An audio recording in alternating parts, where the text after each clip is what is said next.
E eu quero ler 2 versículos aqui que vão nos ensinar e explicar um pouquinho disso.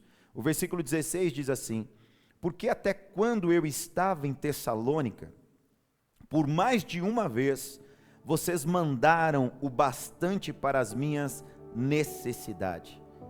Paulo, em Tessalônica, agradecendo as ofertas da igreja em Filipos. Entenderam? Olha que lindo. Então Paulo, agradecendo a igreja de Filipenses, por tudo que eles fizeram quando ele estava em Tessalônica, e que por mais de uma vez a igreja de Filipos enviou ofertas e supriu as necessidades de Paulo enquanto ele estava em viagens missionárias. Quantos entenderam? E aí no versículo 17 ele diz assim, ó: não que eu esteja pedindo ajuda, pois o que realmente me interessa me interessa é o fruto que aumente o crédito na conta de vocês.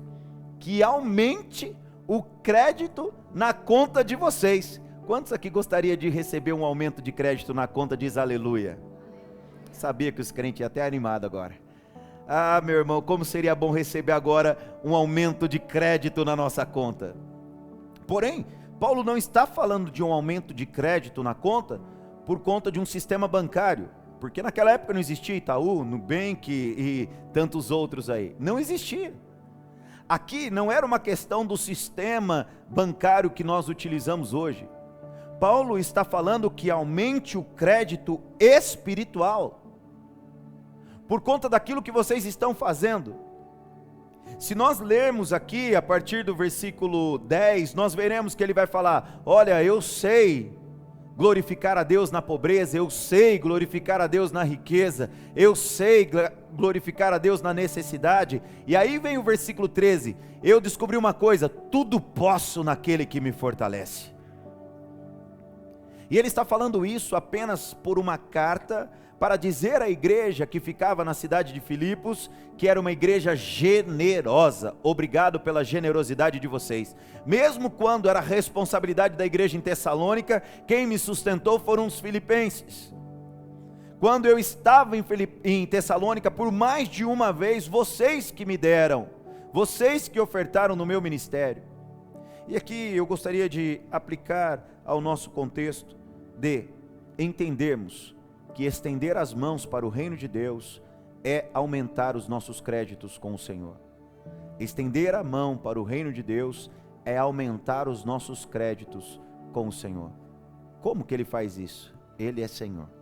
Mas não está falando de um aumento de crédito no sistema bancário de hoje. Aliás, estão falando, Celso, que parece que vai acabar o sistema bancário aqui no Brasil, por causa de um rolo aí, ó, diz que vai acabar. Eu falei, se acabar eu estou no lucro, porque aí o Itaú não vai saber que eu estou devendo para eles.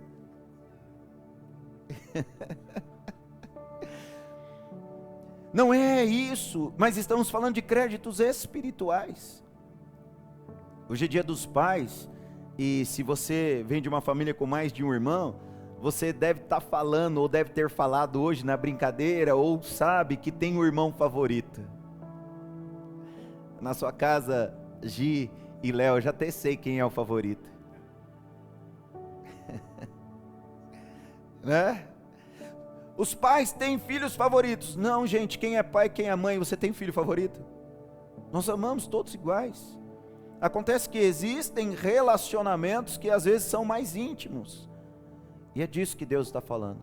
Tem gente que se preocupa mais com o reino do que outros.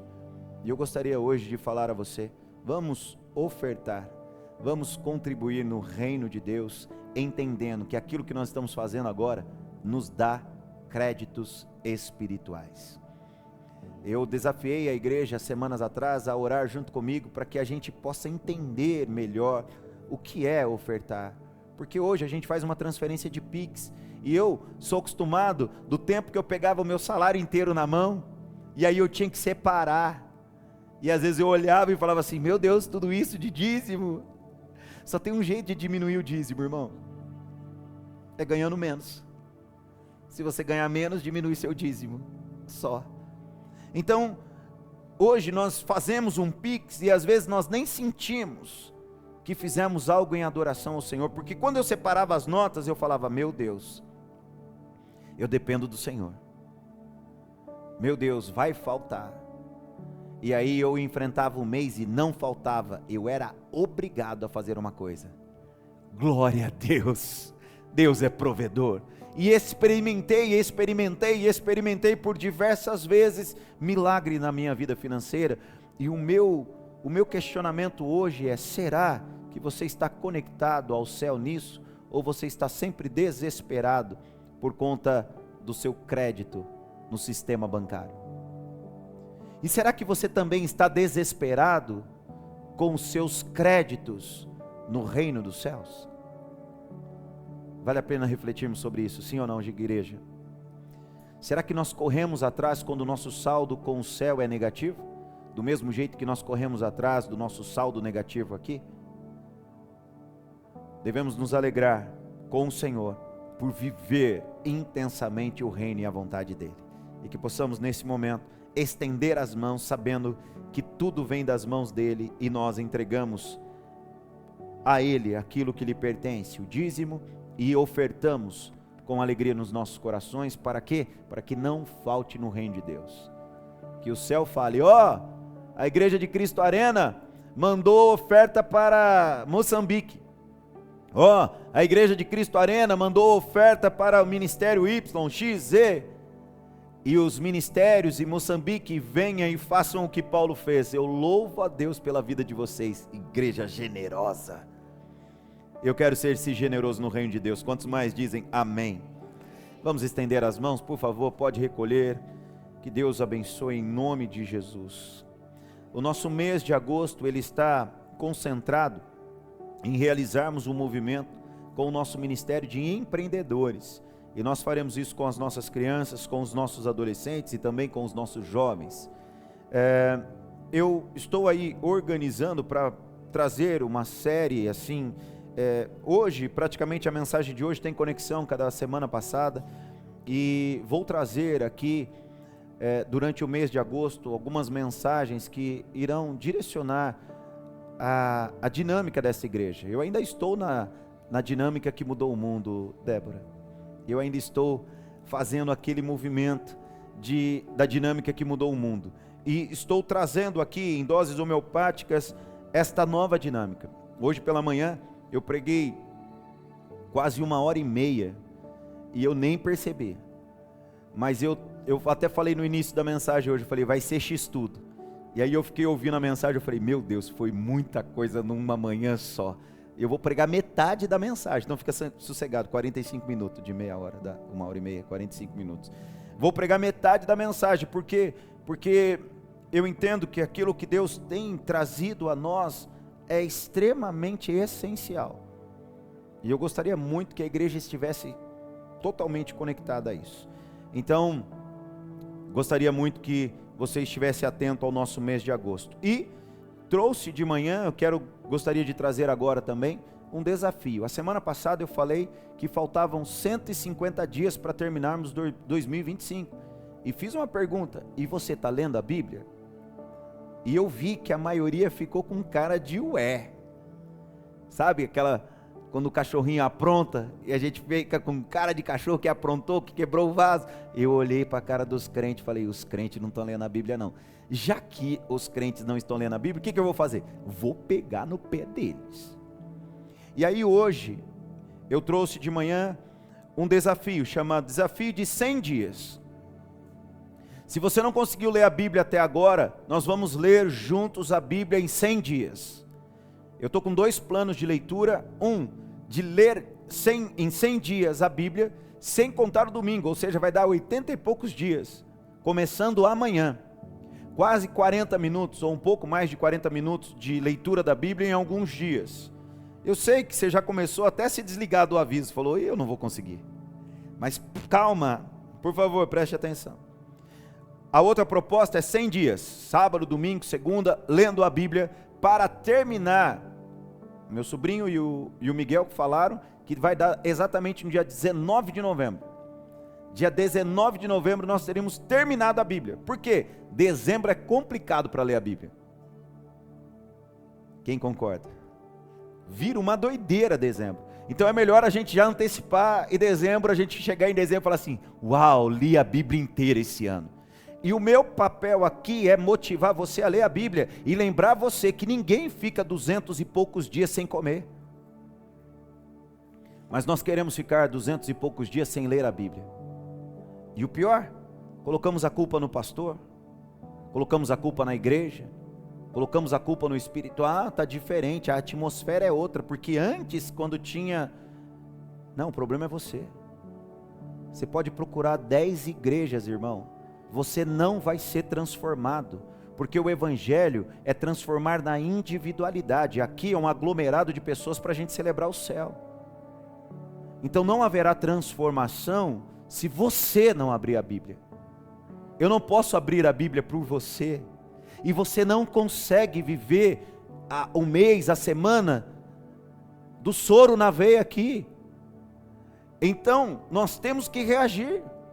2025 não é uma maratona? Então vamos terminar essa maratona. Se você estiver desidratado, você vai se tratar. Se você estiver doente, você vai se tratar. Agora com a Bíblia você não quer interagir? Então eu faço um apelo. Depois do culto, eu era para ter feito, esqueci.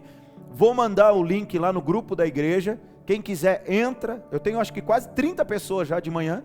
Eu vi aqui e falei, manda mensagem para mim agora. Eu vi uns 4, falei, eu só vou parar de falar a hora que eu ver o movimento da igreja, porque eu vi um monte de gente com cara de que não está lendo a Bíblia. Então, só 4 vão ler a Bíblia, e deu quase 30 pessoas. E eu faço o apelo a você agora, manda um zap para mim aí: pastor, eu vou participar do desafio de 100 dias, porque nós vamos ler a Bíblia esse ano. O que vai transformar a tua vida, o que vai tirar você da mediocridade, o que vai derrubar vício, o que vai derrubar a idolatria, o que vai trazer reflexão, o que vai trazer entendimento daquilo que se ministra aqui, o que vai trazer entendimento daquilo do padrão que o mundo tem tentado trazer, o que vai trazer libertação para a nossa alma, é o contato com a palavra de Deus. E isso eu não posso fazer por você, mas eu vou te arrastar, irmão. Eu estou aqui para pegar no teu pé. Enquanto você estiver aqui, eu vou estar aqui. E enquanto você estiver me chamando de chato, é porque você não está entendendo a minha função. Porque a hora que você entender a minha função, você vai falar: uau, eu tenho pastor. Nós vamos ler a palavra de Deus esse ano em nome de Jesus. E qual vai ser o projeto? Mesmo jeito dos devocionais. Eu vou colocar lá no grupo hoje para a gente definir o horário. E eu vou ler a Bíblia com vocês, o horário que vocês puderem.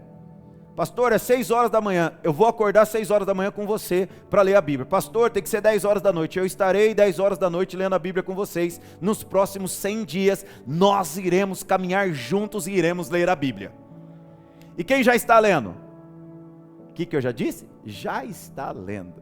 Faça a cara de feliz. E beijo do seu pastor, viu? Louvado seja Deus por você, irmão. Queria mais 400 ovelhas assim. Louvado seja Deus por você. Mas eu estou fazendo a recuperação do ano. Quantos entenderam? Manda o zap então para mim agora. Pega o celular e manda aí: pastor, estou nos 100 dias com o senhor. 1. Só 1. 2. 3.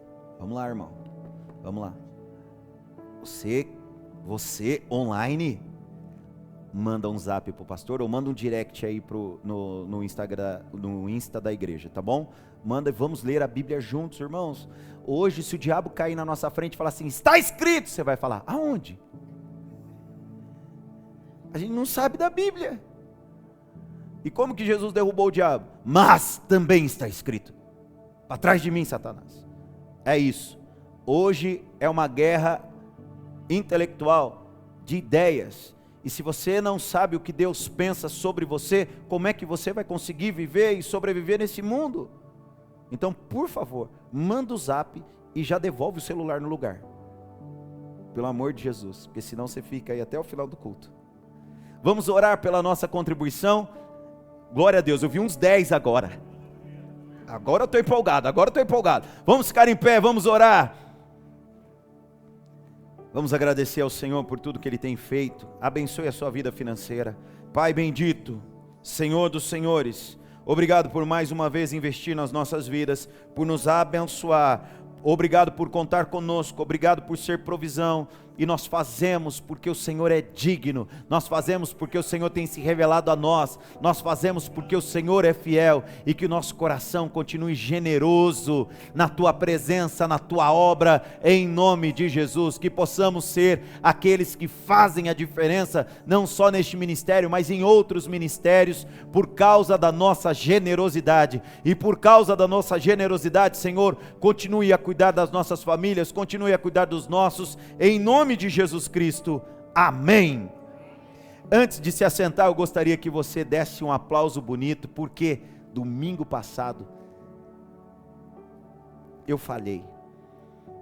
Domingo passado foi comemorado o dia dos presbíteros, irmão, e essa igreja que tem quase 10 presbíteros não lembrou disso? Tem misericórdia de nós. Eu lembrei na quinta, eu lembrei na sexta e não lembrei no domingo. E nós queremos aplaudir ao Senhor Jesus pela vida dos nossos presbíteros. Glória a Deus. Eles inclusive falaram que aceitam presente com juros. Se você não deu, olha, tem o gordinho que já falou que pode ser em comida. E a mulher dele é a que mais cozinha aqui, mas ó, pode ser em comida. Graças a Deus pela vida do presbítero Tiago, pela vida do presbítero Rodrigo, pela vida do presbítero Rodolfo, pela vida do presbítero Fábio, pela vida da presbítera Luana. Louvado seja o Senhor pela vida de todos esses. Nós agradecemos ao Senhor por isso. Se assente, meu irmão, aperte o cinto de segurança e vamos juntos aprender da palavra de Deus. Já mandou o zap? Agora volta para cá, por favor. Vamos aprender hoje, o tema é, no templo e de casa em casa. Semana passada nós falamos do poder do Evangelho, usamos a expressão de 2 vezes. O Evangelho, quem se lembra? O Evangelho é vem e vai. E falamos disso, o poder do Evangelho que nos traz a presença de Deus, e o poder do Evangelho que nos leva, por causa da presença de Deus, a todo mundo, para proclamarmos, para declararmos o Evangelho. No meio de tudo isso, irmãos, o que é importante a gente se atentar, e a mensagem da semana passada teve o intuito de nos mostrar que o problema do Brasil não está na área política, mas o problema do Brasil é a igreja, e que Deus usa a política do mesmo jeito que Ele usou reis. Alguns irmãos até me lembraram de Dário. Deus levantou Dário, Deus profetizou, prometeu Dário, falou que iria levantar um rei chamado Dário para tratar com o povo dele. E Deus hoje usa a política para mexer conosco. E por favor, a semana passada, quem estava na pregação da noite, eu falei que o problema era o Bolsonaro? Eu falei que o problema era o Lula? Eu falei que o problema era a... E por favor, irmão, se alguém sair daqui falando que eu falei alguma coisa que eu não preguei, corrijam, irmãos. A semana passada, uma irmã ficou brava comigo, falou que ia sair da igreja porque falou que eu falei que era de política. E falou, pastor, o senhor falou para a gente ir para a rua de verde e amarelo. Na mensagem que você ouviu aqui.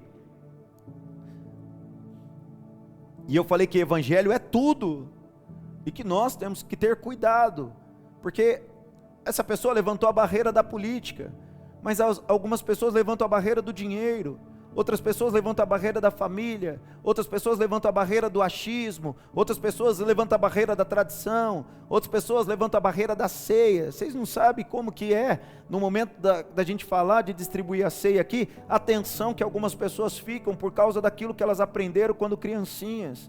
E eu me lembro da primeira vez que eu preguei sobre a ceia aqui, falando do jeito que nós fazíamos a ceia, de uma pessoa, eu não consigo me recordar, mas a pessoa acho que fazia 20 anos que não participava de uma santa ceia.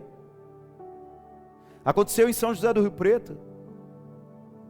O presbítero Fábio pregou lá a mensagem que nós tínhamos ministrado aqui, e uma pessoa participou e falou que fazia anos que ela não participava da ceia. Por quê? Porque aprendeu de outro jeito. E as pessoas criam um bloqueio. Então, por favor, se você ouvir alguém dizendo algo que eu não disse de púlpito, corrija a pessoa, porque é necessário. É necessário, porque o diabo multiplica uma fofoca e nós deixamos de multiplicar o evangelho. Olha o prejuízo. Quando você escuta algo que é bênção, multiplique isso, irmão, porque quando é fofoca, a gente tem a tendência a multiplicar. E como é que o evangelho alcança outras pessoas? Falando. E a mensagem de hoje tem a ver também. Você entendeu? E quando eu disse que o evangelho tem poder e o evangelho tem que estar em todas as esferas, caminhar em tudo e tudo mais, eu disse desse evangelho que vem, esse evangelho que nos envia, e falei que o problema é a igreja. Por quê? Porque eu tenho convicção que nós estamos vivendo os últimos dias.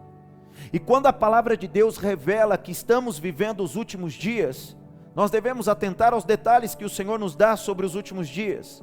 Ele fala que haveria esfriamento, ele fala que haverá apostasia, e isso é muito claro. Fala diversas vezes que haverá falsos profetas. Eu até enfatizei a questão de falsos profetas na mensagem da semana passada, falando que falsos profetas não eram de fora, eram de dentro. E hoje tem muita gente falando em nome do Senhor, segurando uma Bíblia, mas não trazem evangelho, trazem aquilo que eles acham, trazem aquilo que eles pensam, trazem às vezes nem palavra de Deus. E nós devemos nos atentar, por quê? Porque o poder do evangelho traz resultado de evangelho. O poder do evangelho traz resultados de transformação. E quando a Bíblia fala, olha, vai ser difícil, serão dias difíceis, vai acontecer o esfriamento, vai acontecer a apostasia, por outro lado, o Senhor promete uma igreja que vai avançar. O Senhor promete uma igreja que as portas do inferno não vão prevalecer. O Senhor promete uma igreja cheia de avivamento. O Senhor promete uma igreja que vai fazer as mesmas obras que Ele fez e até coisas maiores. O Senhor fala que nós não iremos negá-lo nos últimos dias. Por quê? Porque o nosso coração será apaixonado por Jesus, e é neste evangelho que eu creio. E é este evangelho que eu prego. E é este evangelho que eu tenho gasto a minha vida.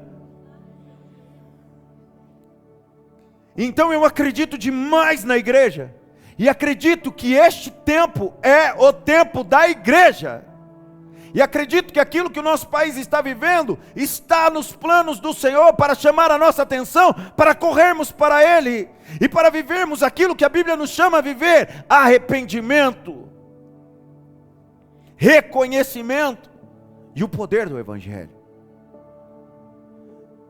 Eu tenho certeza que nós, como igreja e ministério, Igreja de Cristo Arena, eu tenho certeza, eu tenho convicção que nós estamos marchando no lado certo, que nós estamos fazendo a coisa certa. Eu tenho convicção naquilo que eu tenho pregado, eu tenho certeza da responsabilidade que eu tenho paixão pelo reino, eu sei para quem eu estou apontando. Eu não estou apontando para mim, eu não estou apontando para um sistema administrativo, eu não estou apontando para um sistema que eu fui ver do outro lado do mundo que dá certo. Eu estou apontando para uma única pessoa, exclusiva essa pessoa, e o nome dele é Senhor dos Senhores, e o nome dele é Rei dos Reis, e o nome dele é Alfa e Ômega, e o nome dele é Salvação, e o nome dele é Médico dos Médicos, e o nome dele é Leão da tribo de Judá, e o nome dele é Senhor e Salvador, Jesus Cristo.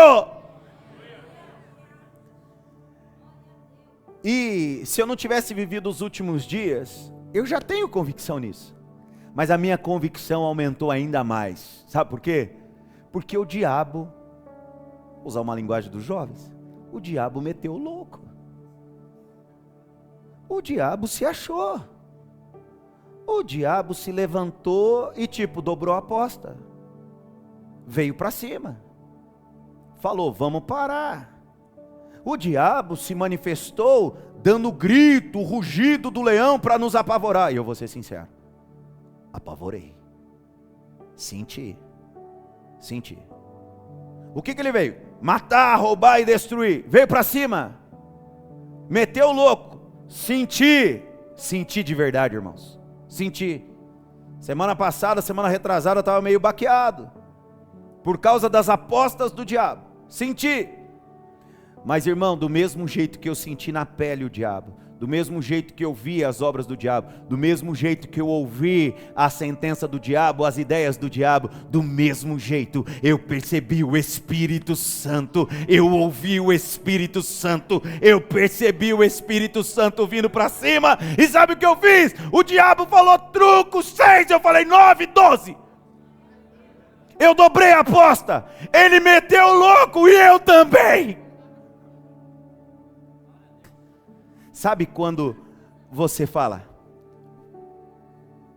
aí de repente você vê que você não está sozinho, fala, vai mexer comigo? Meu pai está aí, vai mexer? O diabo veio para cima, e Deus me lembrou que eu não estou sozinho, Deus me lembrou que a igreja dele é que prevalece, Deus me lembrou que ele estará comigo todos os dias até a consumação dos séculos, e Deus me lembrou de algo: se o diabo veio para matar, se o diabo veio para roubar, se o diabo veio para destruir, para isto se manifestou o Filho de Deus, para destruir as obras do diabo. E eu falei, diabo, fique endemoniado, porque eu vou acelerar mais. Quantos se lembram quando nós tivemos um problema do ar-condicionado aqui? E aí teve toda uma história, eu falei, irmãos, o diabo veio e me apavorou aqui. E eu falei, ah é? Não vamos arrumar o ar-condicionado? Agora a gente arruma ar-condicionado, tem manutenção mensalmente, mandamos mudar todo o sistema aqui de projeção, colocamos ar-condicionado nas outras salas, colocamos piso nas outras salas, terminamos a Arena Kids, adesivamos o que tínhamos que adesivar, e íamos gastar 1.000, gastamos sei lá. Mas se o diabo falou que eu não ia gastar 1.000, gastamos mais, porque ele bateu na mesa, falou, estou dobrando a aposta, e nós nos levantamos aqui em nome do Senhor dos Exércitos, e derrubamos e envergonhamos mais uma vez o Satanás. Mas ele está aí, ele está aí, e ó, enquanto ele estiver nos odiando, Deus nem precisa falar que me ama, porque se o diabo está me odiando, eu estou do lado certo. E esses dias vivemos isso, e aumentou ainda mais a minha convicção, de que estamos no caminho, e de que estamos fazendo a vontade do Senhor. Este é o tempo da igreja, e da Igreja de Cristo Arena, eu tenho plena convicção. A mensagem de hoje tem o tema, no templo e de casa em casa.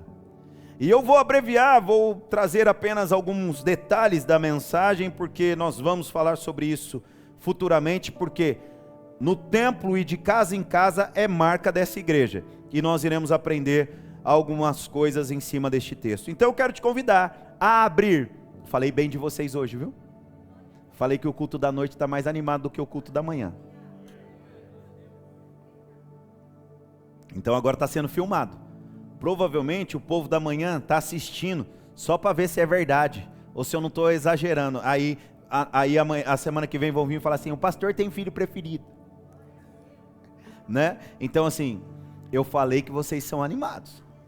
Eu falei, ó, vem menos gente de manhã, mas o povo, ó, é valente, vale por uns 5 aqui, hein? Então nós vamos abrir a poderosa, infalível, imutável, penetrante. Estou falando que o povo é animado. Atos capítulo 5, versículo 40, vamos ler a palavra de Deus. Irmãos, explorando um pouquinho o contexto, este momento, este capítulo é um capítulo em que a igreja já está em atividade. É o capítulo de Ananias e Safira, e é também o capítulo que Gamaliel orienta as pessoas dizendo assim, ó, se esta obra é de homens, ela vai acabar. Mas se vem de Deus, iremos lutar contra Deus? E aí acontece algo muito interessante que fica muito claro aqui nos versículos que nós iremos ler. E se eu não explorar tanto o contexto, é porque nós temos muitas lições aqui, e aí talvez por isso eu não fale tanto do contexto, mas é algo extremamente lindo, Atos capítulo 5. Quem está comigo no versículo 40, diga glória a Deus. Olha o que diz a palavra de Deus. Então chamaram-os e os açoitaram. O que é açoitar, irmão? Mateusão fez assim, ó. açoitaram. Açoitar não é levar flor. Açoitar não é dar abraço. Açoitar não é trazer felicitações e falar, estou me sentindo bem. Açoitar era bater. Bater. Naquela época, um exército brutal de romanos. E estes apóstolos eram odiados pelos judeus, que faziam a cabeça dos romanos, e faziam muitas vezes com que os romanos agissem conforme os judeus, para que não ficassem maus com os judeus, ou mesmo os próprios judeus, que estavam batendo nos apóstolos. Eles foram açoitados. Açoitado é bom? Não. Continua o texto dizendo, e ordenando-lhes que não falassem no nome de, ou seja, ameaça. Ordenando-lhes, era o Estado, era a polícia. Ordenaram aos apóstolos que não falassem no nome de Jesus. Depois de açoitar, depois de ameaçar, fizeram o quê? Soltaram eles. Versículo 41 diz, e eles se retiraram do sinédrio, muito machucado. E eles se retiraram do sinédrio muito tristes. E eles se retiraram do sinédrio sem graças. E eles se retiraram do sinédrio mais fraco. Eles se retiraram do sinédrio covardes. O que a Bíblia diz? Irmão, depois de açoitar, depois de ameaçar, você sai alegre ainda? Como é que é isso?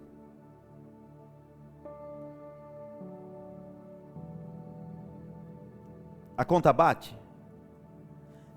Você apanha, você é ameaçado, e aí você é solto, e você sai solto alegre. Bate a conta?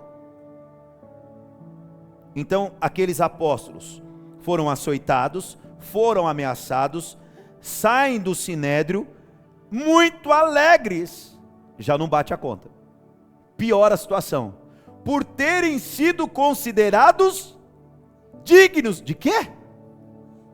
Dignos de quê? Meu Deus do céu. Dignos de sofrer afrontas por esse nome. Qual era o nome? O nome de Jesus. Eles foram ameaçados, eles foram açoitados, eles saem do sinédrio, felizes por serem considerados dignos de sofrer afrontas por causa de Jesus. Ou seja, eles saíram felizes por ser açoitados, eles saíram felizes por serem ameaçados, eles saíram felizes por serem dignos de sofrer sofrimento por causa de Jesus. Quantos gostariam de participar dessa igreja? Irmão, cuidado com o teu aleluia, o céu está vendo e o... Meu Deus! E hoje a gente está procurando igreja para a gente se sentir bem. Olha como é que é essa igreja. E no versículo 42, eles foram ameaçados a não falar mais sobre quem? Eles, não, apanhou? Eu posso piorar. Então o negócio é o seguinte, saiam daqui e não falem mais o nome de... Versículo 42. E de vez em quando, e ao meio-dia, e às terças-feiras, e às quartas-feiras às 20 horas, e aos domingos 9 horas da manhã, e quando eles iam para a casa da família, é isso que está escrito? O que está escrito? Irmão, quando é todos os dias? Se o ano tem 365 dias, quanto é todos os dias? Se segunda-feira é segunda-feira, terça, quarta, se uma semana tem 7 dias, quanto é todos os dias? Irmãos, eles foram açoitados, ameaçados a não falarem mais no nome de Jesus. Agora o versículo 42 diz, e todos os dias, no templo e de casa em casa, não cessavam de ensinar e de pregar que Jesus Cristo é o Senhor. Não era para falar esse nome, não era para se reunir, não era para abrir a boca, e todos os dias eles falavam, eles pregavam, e não cessavam de ensinar, e não cessavam de pregar sobre... O diabo não se preocupa com quem não fala de Jesus. Você reparou que o único problema dos apóstolos era falar sobre um nome. O diabo não se preocupa com pessoas que não falam de Jesus. O diabo não se preocupa com simpatizantes de Jesus. O diabo não se preocupa com quem se sente bem cantando Jesus. O diabo não se preocupa com quem faz prece para Jesus. O diabo não se preocupa com quem vai de vez em quando, porque é legal, porque vai se sentir bem. O diabo se preocupa com homens e mulheres apaixonados por Jesus. Porque como você resolve esse problema aqui? Gente ser açoitado, gente ser ameaçado, gente ser esculachado. E agora, eles todos os dias falavam, ensinavam sobre aqueles que ele não queria que falassem. Meu irmão, o problema da política é que estão levantando um exército para calar a igreja. O problema da política não é o Brasil, não é sugar o Brasil, não é a ideologia. O problema da política é que é um sistema para calar a igreja. O problema da religiosidade é que é um sistema para calar a igreja. O problema do mundo é que é um sistema para calar a igreja, porque o mundo jaz no maligno e usa todas as armas que ele tem para calar a igreja. Mas há uma promessa sobre a igreja: as portas do inferno não prevalecerão contra a igreja de Cristo. E é uma igreja que não cessa de falar o nome dele. É uma igreja que não cessa de apontar para ele. É uma igreja que sabe quem ele é. E é uma igreja apaixonada por ele. Eu não consigo olhar para os apóstolos, que eu tenho a biografia deles. Eles negavam Jesus, sim ou não? Alguns deles negaram, alguns deles nem seguiam direito, alguns deles duvidavam, alguns deles questionavam Jesus. Mas peraí, agora nós estamos falando que soldados, que a polícia, que os políticos, que os religiosos da época deles estão perseguindo eles por causa de Jesus. O que mudou? Por que mudou? E meu pensamento é: mudou por causa da paixão por Jesus. Porque uma pessoa que recebe ameaça, uma pessoa que recebe açoites, uma pessoa intimidada e continua mesmo assim a falar do nome de Jesus, ele não tem medo de morrer? E os apóstolos tinham? Todos eles se tornaram mártires, exceto João, mas que João também tentaram matá-lo. E João morre de velhice, depois de ter sido jogado num tacho fervente, depois de ter sido espancado, depois de ter sido humilhado, ele fica exilado numa ilha. Mas era para ter se tornado mártir. É que o Deus dele é autor da vida e não deixou a vida dele ser ceifada. Mas todos os outros 11 se tornaram mártires. Por quê? Porque ameaçavam: se abrir a boca vai morrer. E eles não cessavam de falar de Jesus. O que faz alguém não parar de falar sobre ameaças e sobre açoites? Eles falavam no templo, eles falavam de casa em casa. Por que eles falavam? Porque houve uma mudança espiritual naqueles homens. Os mesmos que abandonaram o Senhor Jesus, os mesmos que não acompanharam Jesus quando ele é preso no Getsemane, os mesmos que falaram: vamos voltar a pescar, os mesmos que estavam trancados dentro de casa com medo do que iria acontecer para eles, e quando o Senhor Jesus aparece declarando a paz no meio de vocês, se assustam. Os mesmos que estavam incrédulos dizendo: eu só creio nele se eu tocar. Que mudança espiritual. Agora eles estão dispostos a sofrer, estão dispostos a tudo pelo Senhor. O que é isso? Eu vou te dizer o que é isso. Isso é avivamento. Avivamento não é um movimento, não, irmão. Avivamento não é uma conferência, não. Avivamento não é um culto top, não. Avivamento não é um derramar de lágrimas, não é um dia falar em línguas. Avivamento é um movimento de gente apaixonada por Jesus, não cessando de falar o nome, e é o nome de Jesus. Avivamento é você ser apaixonado por Jesus, a ponto de onde você está, continuar apaixonado por Jesus, manifestando sua paixão por Jesus. Avivamento é paixão, é convicção. Avivamento são marcas de transformação, metamorfose, de dentro para fora. Metanoia, mudança de mente. Aqueles homens mudaram suas mentes, aqueles homens mudaram seu interior. É tanta paixão por Jesus que ninguém pode pará-los, nem exércitos, nem políticos, nem ideologias, nem ameaças, nem a morte. Um dos mártires, o apóstolo Paulo, revela isso: nada poderá nos separar do amor de Deus que está em Cristo Jesus. Nem a morte, nem a vida, nem os anjos, nem os principados, nem as coisas do presente, nem do porvir, nada poderá nos separar do amor de Deus que está em Cristo Jesus. E por amor a Ele, somos entregues o dia todo, como ovelhas para o matadouro. Ah, meu irmão, mas agindo Deus, corta essa parte. O povo da manhã não pode ver essa parte não, gente. Agindo Deus, quem impedirá? Mateus já não é mais o Mateus, tímido. Pedro já não é mais o mesmo Pedro, tímido. André já não é mais o mesmo André, tímido. Agora estes homens têm um coração inflamado pelo poder e pela graça do Senhor.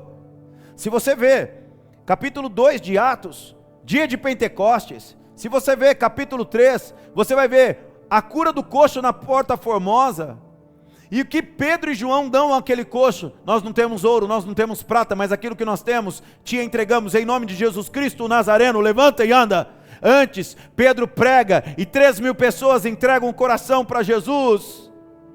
Aquele homem que havia negado, agora prega, por causa de quê? Por causa de paixão pelo nome do Senhor Jesus. E Pedro não fica falando a história dele, Pedro fica falando a história do Senhor dos senhores. Paixão por Jesus, é tanta paixão por Jesus que ninguém pode parar. A vida daqueles homens mudou, foi transformada por um sentimento. Irmãos, um crente apaixonado por Jesus, ele vai atrás de Jesus no Matão, ele vai atrás de Jesus em Cubatão, ele vai atrás de Jesus no Paquistão, ele vai atrás de Jesus até Plutão.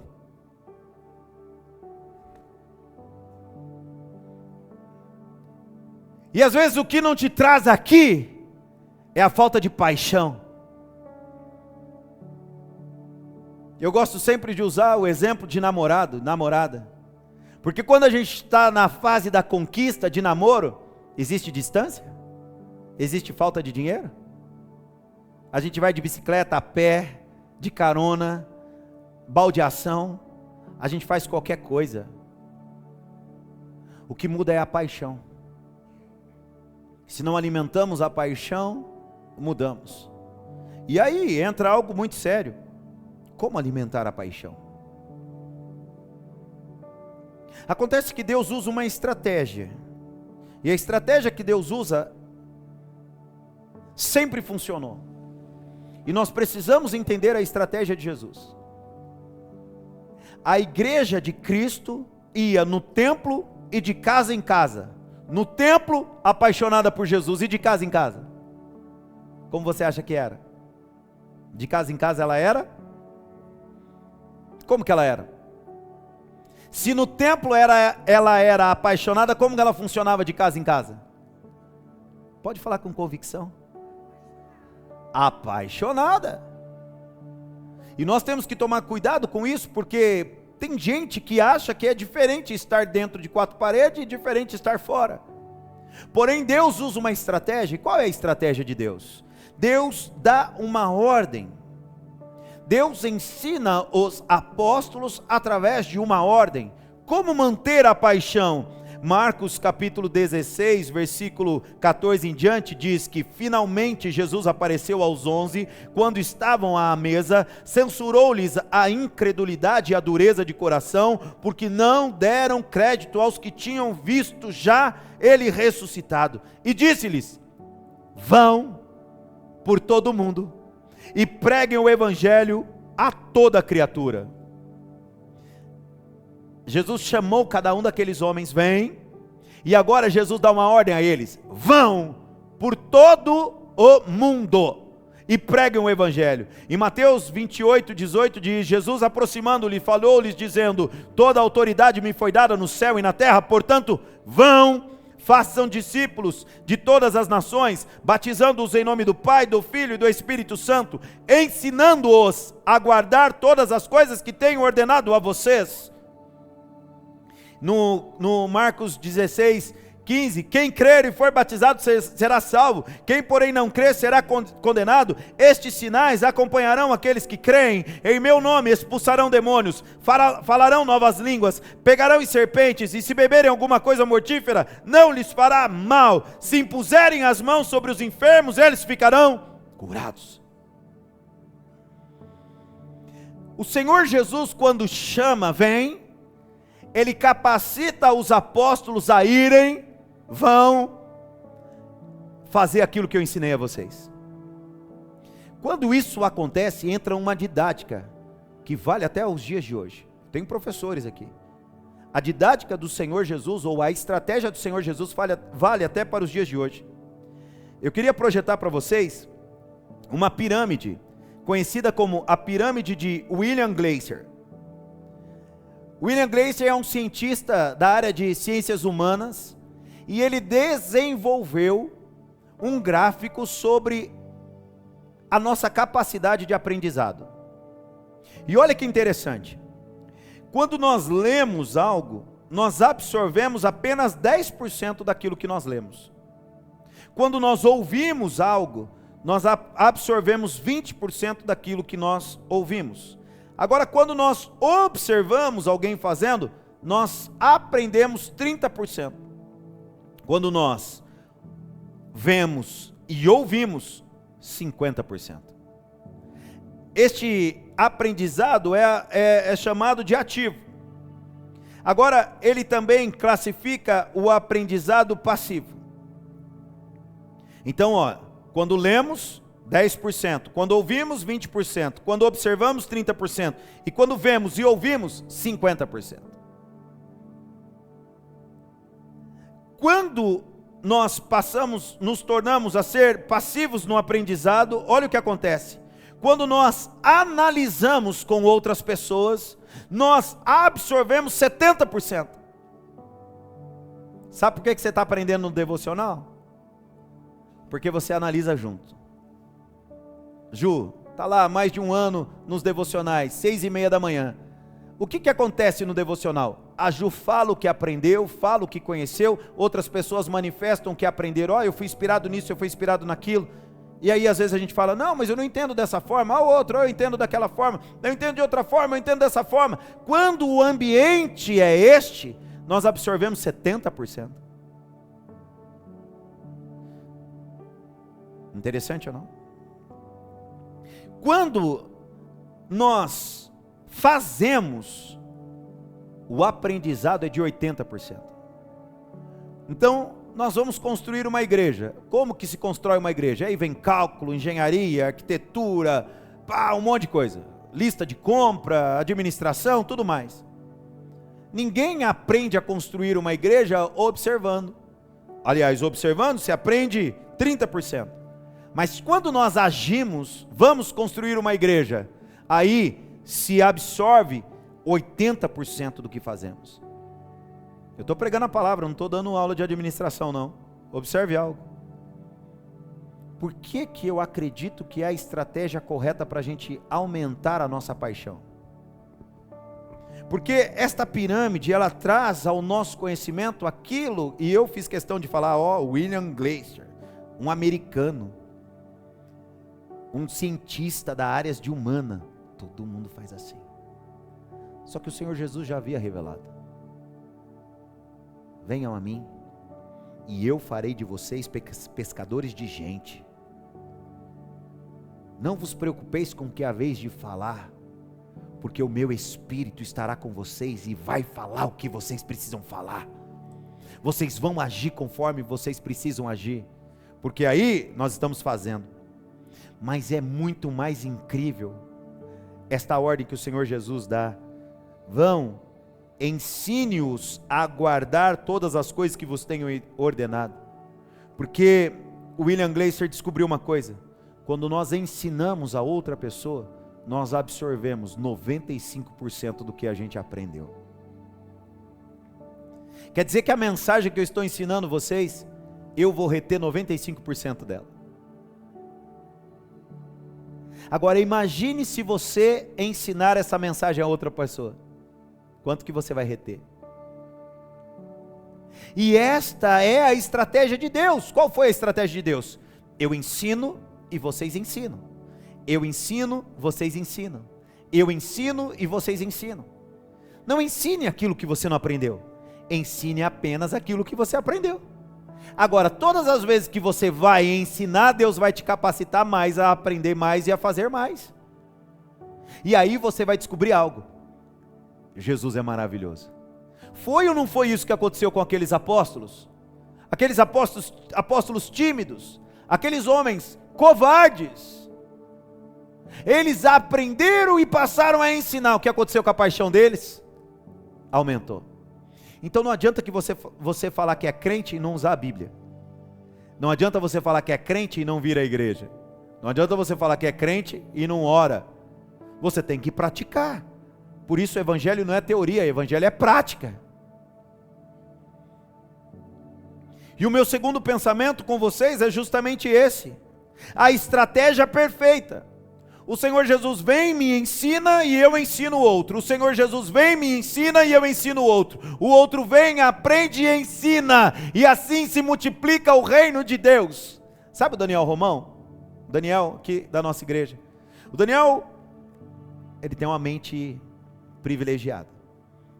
E ele fez um cálculo e apresentou um cálculo para nós.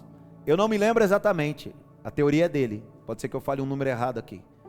Mas é um número mais ou menos assim. Ele fez um cálculo que, de acordo com a população mundial hoje, se cada um crente, pregar o evangelho para em 200 anos, o mundo inteiro seria evangelizado. Você acha que Deus não sabia disso? Se eu manifestar Cristo na vida de alguém, e se todo crente que a estatística aponta hoje, todos os que são crentes, ganhar para Jesus, sabe o que vai acontecer? Em 200 anos, o mundo inteiro se dobrará diante do nome sobre todo o nome.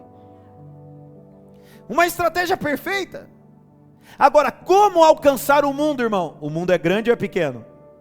É grande, irmão. O mundo é grande. E aí, o texto que eu estou lendo fala que eles estavam no templo e de casa em casa. Versículo 42. E todos os dias no templo e de casa em casa não cessavam de ensinar e de pregar que Jesus Cristo é o Senhor. Quantos ensinamentos! Por causa destes homens, o cristianismo alcançou bilhões de pessoas. Por causa destes homens, somos milhares, milhões no mundo inteiro. Por causa de outros crentes que não cessaram de ensinar, por causa de outros crentes que entenderam a ordem, vão por todo o mundo e preguem o evangelho a toda criatura, o evangelho chegou a nós. Qual a distância de Israel para o Brasil? É perto ou é longe? É muito longe, e o evangelho chegou aqui. Sabe por quê? Porque teve gente de Israel que não parou de falar. O evangelho chegou na Europa, e os europeus levaram para a América do Norte, e a América do Norte trouxe para a América do Sul, e assim por diante. Aonde o evangelho bateu, aonde a pessoa ouviu vem, a pessoa se apaixona por Jesus. Jesus é maravilhoso ou não é, gente? E o que me separa de abrir a minha boca? O nível de paixão. E eu sou capaz de te provar isso, porque você consegue arrastar alguém. O problema é que hoje a gente arrasta as nossas amigas para fazer fitness conosco. Você tem companhia para ir para a academia, você tem companhia para fazer trabalho de escola, você tem companhia para caminhar, Você tem companhia para andar com seu pet, você tem companhia para fazer compra, você tem companhia para fazer fofoca, mas você não tem companhia para ir para a igreja. Qual é o teu nível de paixão? O que você ama mais? Ir à academia ou ir à igreja? Você tem companhia para jogar futebol, você tem companhia para cuidar de carro, você tem companhia para cuidar dos filhos, você tem companhia para o teu hobby, você tem companhia para o trabalho, mas eu te faço uma pergunta, você tem companhia para trazer para a igreja? Você já reparou que tem gente que só fala de futebol? Já reparou que tem gente que só fala de política? Já reparou que tem homem que só fala de mulher? E tem mulher que só fala de homem? Onde está o coração dela? Onde está o coração dele? Se você se encontrasse com Pedro, Pedro iria falar de quem? Se você se encontrasse com Mateus, Mateus ia falar de quem? Se você se encontrasse com André, André ia falar de quem? Se você se encontrasse com o pastor Leandro ia falar de quem? Qual é o nível da nossa paixão? A estratégia do Senhor, ela é correta.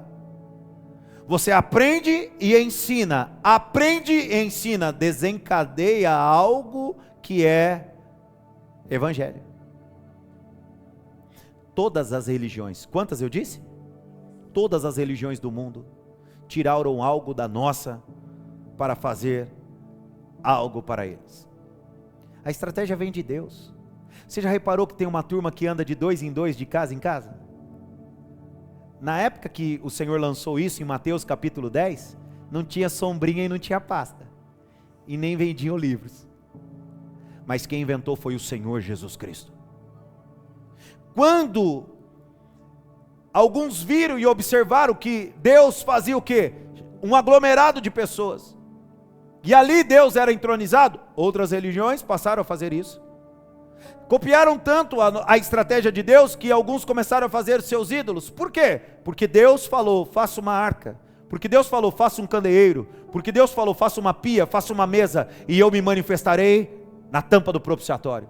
Aí falaram, se Deus manifesta num baú, será que Deus não se manifesta num outro pedaço de madeira ali? Será que Deus não se manifesta naquele pedaço de poste ídolo ali? Será que Deus não se manifesta naquele pedaço de gesso ali? Será que Deus não se manifesta naquela pedra? Será que Deus não pode se manifestar naquele sol? Tudo vem do cristianismo. O que eu quero declarar no meu segundo pensamento é que a estratégia de Deus é perfeita. Deus sempre usa pessoas. E qual é o objetivo e a ordem do Senhor? Vão para o mundo. Vão por todo o mundo. Samaria, Judeia, até os confins da terra. Vão para o mundo. Mas não tem um jeito de alcançar o mundo se não começar em casa. Então eles se reuniam no templo e de casa em casa. A estratégia de Deus para alcançar o mundo é você transformando a sua casa. A estratégia de Deus para transformar o mundo é as nossas casas sendo transformadas. E aqui eu quero abrir alguns ensinamentos. O primeiro deles, eu tenho que falar com os pais. Onde estão os homens que falam aleluia grave? Aleluia.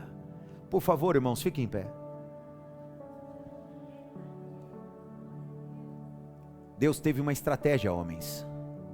E qual é a estratégia de Deus? Fazer de nós sacerdotes.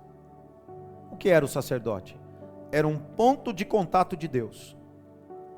Deus fez algo, compartilhou com a gente, deu um atributo a nós.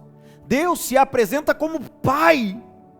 E Deus nos deu a graça de sermos Pai. Olha só a proximidade que nós temos. O direito que nós temos de ouvir nossos filhos dizer Pai. A estratégia de Deus é que a minha influência alcance os meus filhos. Os filhos aprendem por observação, os filhos aprendem por referência, e os filhos aprendem daquilo que nós falamos. E a nossa genética está programada para aprender com os nossos pais, figura masculina. Irmãos, está na hora da gente tomar as rédeas.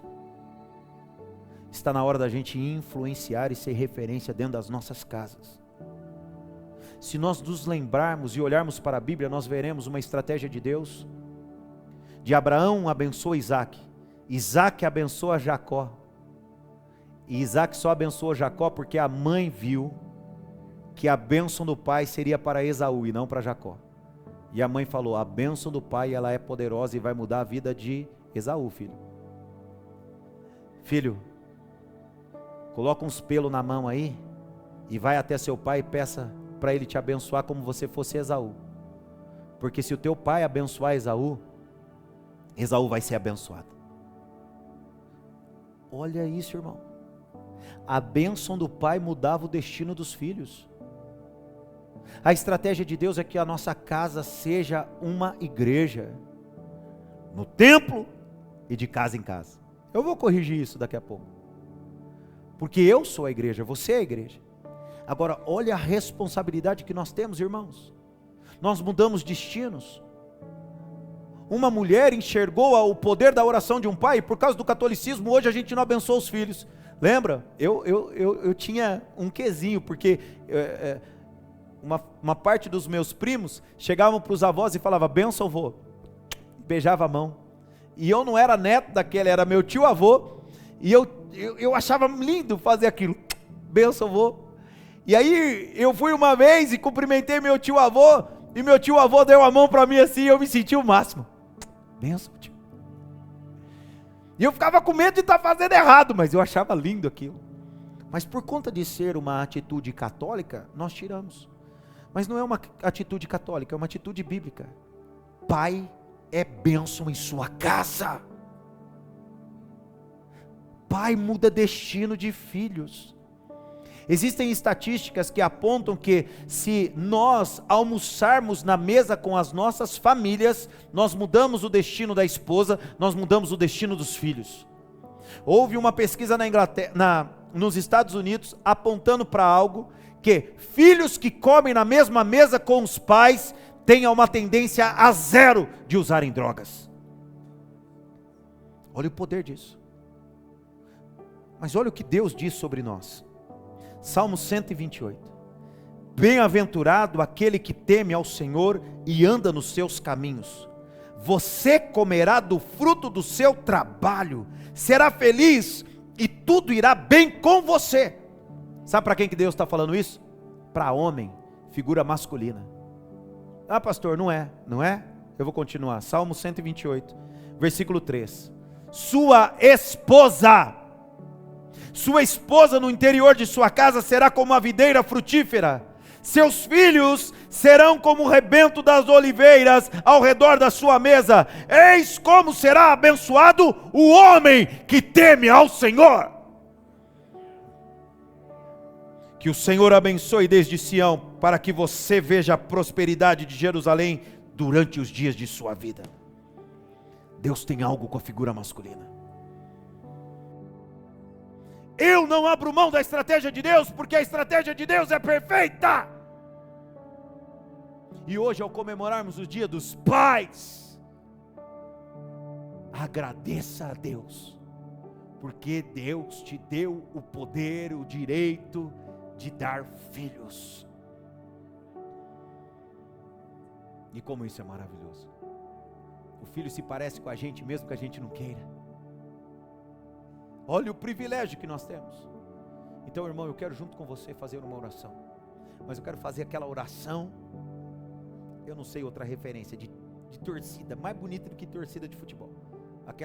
Aquele grito de alguém que acredita naquilo que está falando. Faça assim com as suas mãos, por favor, e feche os teus olhos. E diga assim comigo: Senhor Jesus, usa a minha vida. Senhor Jesus, eis-me aqui. Senhor Jesus, usa o meu coração, usa o meu intelecto, e faz de mim um sacerdote, um homem temente, um homem que manifesta a tua presença, a tua graça, a tua glória. Eu quero servir ao Senhor todos os dias da minha vida. Eis-me aqui, Senhor, para transformar a minha família, o meu bairro, a minha cidade, o meu país, a minha nação e o mundo todo, em nome de Jesus. Amém. Aplauda o nome de Jesus. Pode se assentar, por favor. Homens. E eu estou fazendo isso por conta do Dia dos Pais. E, irmãs, por favor, apoiem. Irmã, para de falar que ele decide e para de ficar criticando a decisão.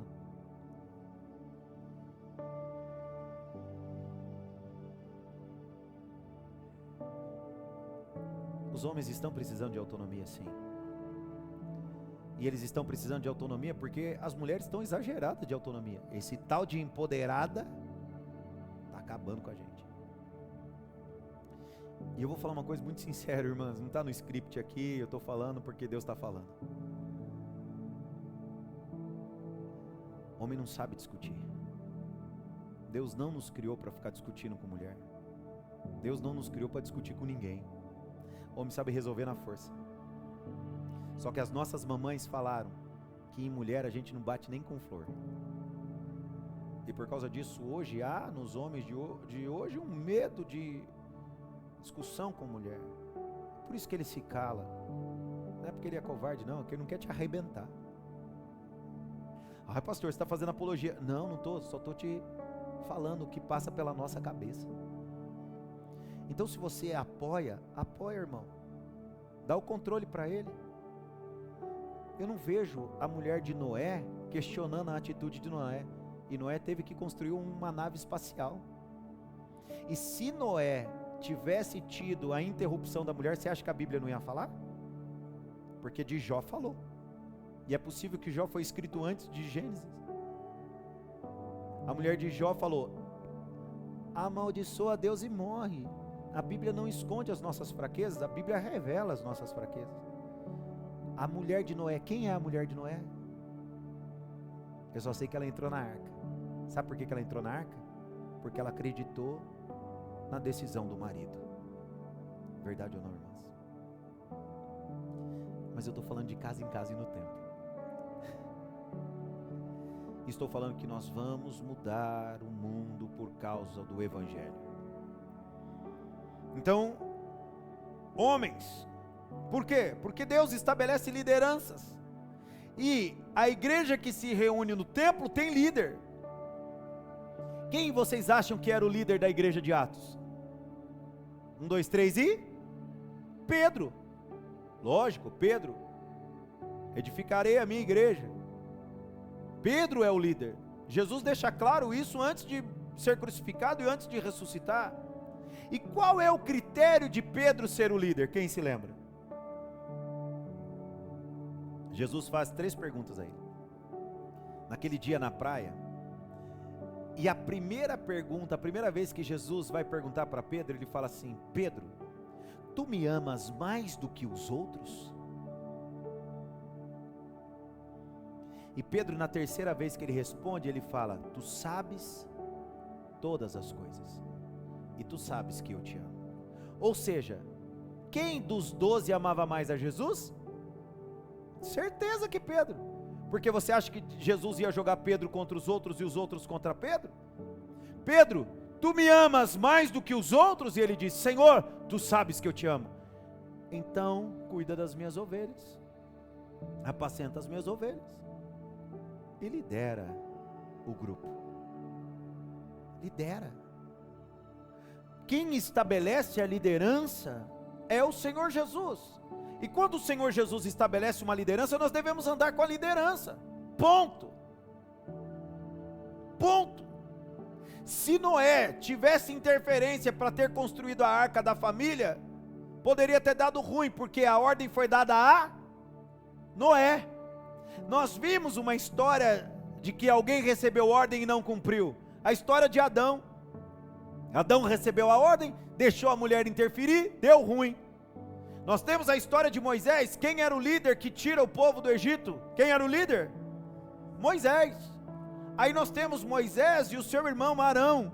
Moisés sobe para o monte, fica mais tempo do que o povo esperava. E o povo vai a Arão e fala assim: nós precisamos de um outro líder. E qual era a ordem? Não era para esperar Moisés? E quem que escolheu Moisés para liderar o povo? Quem escolheu Moisés? Deus. Irmão, cuidado, porque liderança que Deus estabelece, e ai de nós, se nos voltarmos contra isso. Olha bem para minha cara, olha bem, eu não vou ficar rodeando a terra prometida, eu vou entrar. Chega de não viver o que Deus tem para viver. E por que Moisés não entrou na terra prometida? Ou por que os maiores de 20 anos não entraram na terra prometida? Porque ficaram em confronto com Moisés, duvidando das ordens que Deus havia dado a Moisés. O povo ficou duvidando, ficou reclamando do líder, e o que aconteceu? O povo foi sentenciado a não entrar na terra prometida, e pior, ficou 40 anos, por causa de 40 dias de reclamação. Fala assim comigo: Deus me livre. Liderança que Deus estabelece, apenas vai. Ah, mas eu tenho direito. Irmãos, todos nós temos direito. Agora, liderança que Deus estabelece. Irmãos, nós estamos vivendo os últimos dias. E Deus escolheu uns para pastores, outros para apóstolos, outros para Ele que estabeleceu. Todos no corpo são membros e são importantes, cada um com uma função, mas nós estamos conectados com o cabeça, e o cabeça é Senhor da igreja, e nós temos uma liderança conectada com a cabeça, e nós vamos obedecer o cabeça. Ouvi um amém? Nós vamos ouvir o cabeça. Eu não vou ficar no deserto, irmão, estou fora, eu vou marchar, e eu vou para cima. Deus estabelece isso, é a estratégia de Deus, e nós devemos entender, nós devemos enxergar o que Deus está dizendo, no templo e de casa em casa. Esta é a estratégia de Deus, para quê? Para a gente alcançar o mundo. Há muita coisa para a gente aprender, por isso que eu estou diminuindo a mensagem, mas quando a Bíblia fala de templo, é porque é uma localização pública. Templo, porque era uma localização pública. Quem inventa templo? O próprio Deus, que tabernaculou com o povo, se manifestando dentro de um tabernáculo, tendas. Depois em Salomão, um templo. E naquela época um templo construído por Herodes era algo magnífico. Mas o povo não tinha acesso àquilo. E o Senhor Jesus estabelece uma nova estratégia. Qual é a estratégia do Senhor? Vão por todo mundo e pregam o evangelho a toda criatura, e eis que estarei com vocês todos os dias até a consumação do século. Ensinem aquilo que eu ensinei a vocês. E o que ele fala? Ele revela isso à mulher samaritana. Aonde devemos adorar? O Pai procura verdadeiros adoradores, que o adoram em espírito e em verdade. E aí ele revela isso aos discípulos: onde houver 2 ou 3 reunidos em meu nome, ali eu estarei no meio de vocês. Quando Deus aponta para o tabernáculo, Ele está no meio das tribos. E quando Jesus aponta para si, Ele fala: eu estou no meio de vocês. Eu não sei se isso fazia parte da cultura judaica, mas faz parte da nossa. Se é um grupo de homens fazendo uma roda, aquele que está no meio está levando butinada. Não é assim que a gente faz, meninos? Agora, se é uma brincadeira de roda, quem está no meio, a roda está girando em torno daquela pessoa, e aquela pessoa que está no meio, ela está sendo o centro das atenções. E por que Jesus fala: estarei no meio de vocês? Porque Jesus é o centro das atenções. Ele é o centro das atenções. Existia naquela época sinagogas.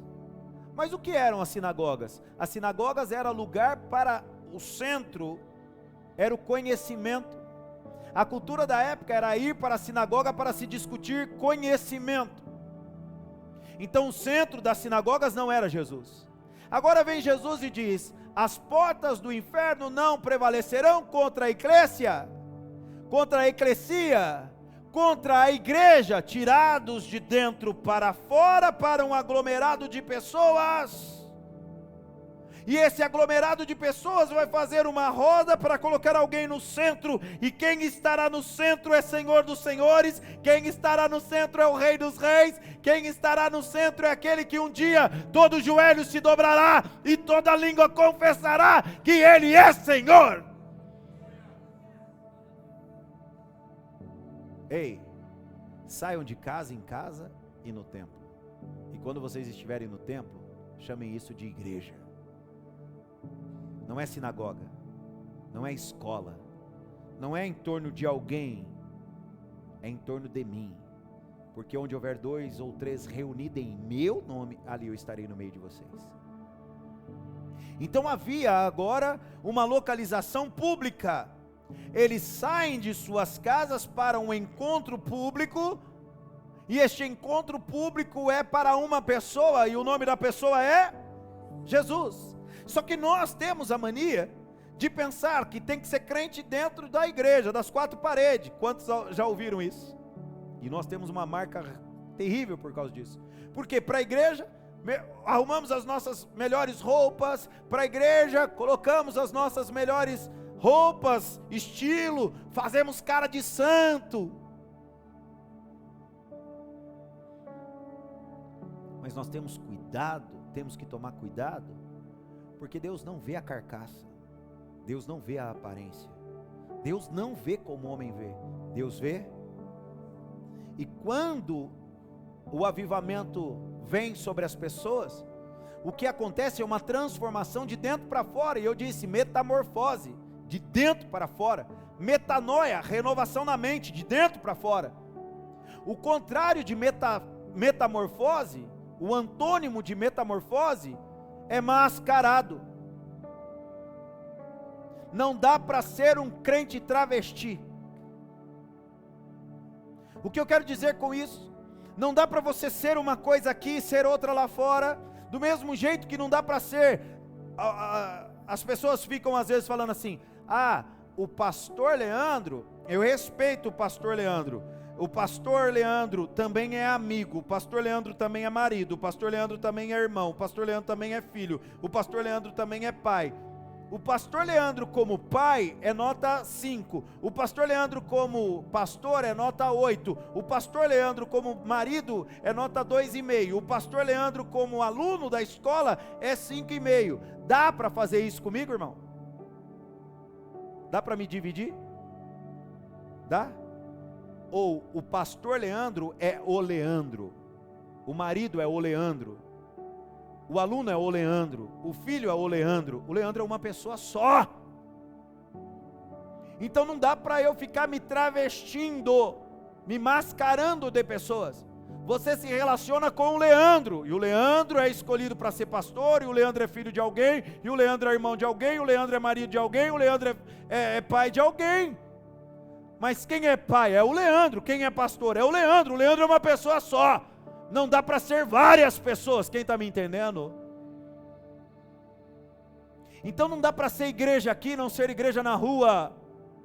Não dá para ser igreja aqui, não ser igreja no trânsito. Não dá para ser igreja aqui, a igreja primitiva era a igreja que se reunia de casa em casa e no templo, então nós temos que fazer igreja de casa em casa. Não é isto que a palavra de Deus está dizendo. A palavra de Deus está dizendo: vão por todo o mundo e seja igreja. Mas a igreja era tão apaixonada por Jesus, que queria se reunir todos os dias. E o detalhe está aqui, em se reunir todos os dias. O que o texto diz? E todos os dias no templo e de casa em casa não cessavam de ensinar e de pregar que Jesus é o Cristo. Uma igreja tão apaixonada, que só falava de uma pessoa, que só falava um nome, e tudo que eles faziam era para glorificar o nome de Jesus. Pedro não foi o mascarado que ele foi quando ele negou Jesus, porque quando ele negou Jesus, ele foi mascarado. Agora Pedro, que viveu Pentecostes, que viveu o avivamento, foi transformado de dentro para fora. E quando ele foi no Sinédrio, ele falou: sim, sou Pedro, operei milagre sim, em nome de Jesus. E este Jesus que vocês rejeitaram, ele operou milagre de um homem que sofria há 40 anos. Pedro foi Pedro. No Sinédrio, ele foi Pedro. Atos capítulo 4, versículo 20, ele diz: eu não posso negar aquilo que eu estou vendo e ouvindo. No discurso, na pregação, ele foi Pedro, discípulo de verdade. E agora, quando ele ia para casa, ele não parava de ensinar e de falar de Jesus. Quando ele ia para a rua, ele não parava de ensinar e de falar de Jesus. E ele foi tão apaixonado por Jesus, ele foi tão apaixonado por Jesus, ele foi ficando tão apaixonado por Jesus, que Jesus estava impregnado dele, e que a sombra dele até curava. Porque ele é Pedro, alguém apaixonado por Jesus. E é isso que faz a diferença. Mas como eu disse, a mensagem de hoje, ela veio para mudar a história da nossa igreja e a dinâmica da nossa igreja. Essa mensagem faz parte do nosso DNA, porque nós somos uma igreja que se reúne de casa em casa e no templo. Eu vou voltar a pregar disso, porque esse de casa em casa vai desencadear num monte de coisa. E vamos nos lembrar da nossa história. Essa igreja começou onde? Essa igreja começou onde? Numa casa. E de casa em casa chegamos ao templo. Sabe por quê? Foi um que começou a ensinar. Aí o que começou a ensinar, um aprendeu, e aquele que aprendeu foi ensinar, e aquele que aprendeu foi ensinar, e aquele que aprendeu foi ensinar. E hoje nós somos centenas de pessoas que se reúnem de casa em casa e no templo. No futuro próximo eu vou trazer uma mensagem em que nós passaremos a ter culto na sua casa. Todas as casas precisam ter culto. E nós vamos aprender sobre isso.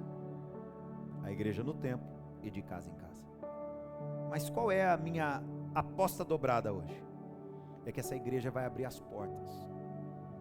E nós vamos começar a receber gente de fora. E você, esteja em unidade. Não se assuste. Eu cortei uma parte importante aqui, falado de koinonia e koinonite.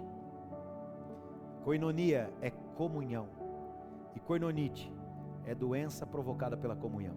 A palavra koinonite não existe. A palavra koinonia vem do grego e significa comunhão. Crentes gostam de comunhão, mas o excesso de comunhão tem nos trazido doenças e enfermidades. Só para te explicar, foi feita uma pesquisa na Nova Zelândia, onde o número de ovelhas na Nova Zelândia, ele é o dobro da população da Nova Zelândia. Então tem mais ovelha do que gente lá. E aí separaram um grupo de ovelhas e colocaram elas num barracão lá, num espaço. Deixaram elas lá como se fosse um aprisco gigante. E deixaram elas por vários dias lá. O que aconteceu? Depois de um tempo, os pesquisadores foram ver o comportamento das ovelhas e observaram que as ovelhas estavam comendo as lãs das outras. Nunca visto um comportamento de ovelha assim, mas foi o excesso de estar junto ali, não estava pastando, todas juntas, e elas começaram a comer a lã umas das outras, mantiveram elas em presas, voltaram depois de um outro tempo, e o que observaram? Uma ovelha mordia a outra, a ponto de arrancar pedaço uma da outra. Isso é koinonite. Um bando de ovelhas junto, uma começa a estragar a outra. Por quê? Porque nós temos a tendência a olhar, por exemplo, olha para o pastor e fala: nossa, o pastor é perfeito, o pastor é santo. Aí o pastor desce do púlpito, começa a conversar com você e você fala: nossa, mas ele não é tão santo assim como eu imaginei. Mas é você que imaginou. Você teve uma expectativa alta sobre alguém, e aí você começa a diminuir a expectativa daquela pessoa, você começa a se frustrar com aquela pessoa, e você começa a tirar lã daquela pessoa. Daqui a pouco você está tirando pedaço daquela pessoa. E aí daqueles que abrem a boca contra os filhos de Deus. Eu não estou ameaçando, jogando praga não, eu só estou falando uma coisa: nós somos filhos de Deus. Como é que você vai querer denegrir a imagem de alguém que é filho de Deus, gente?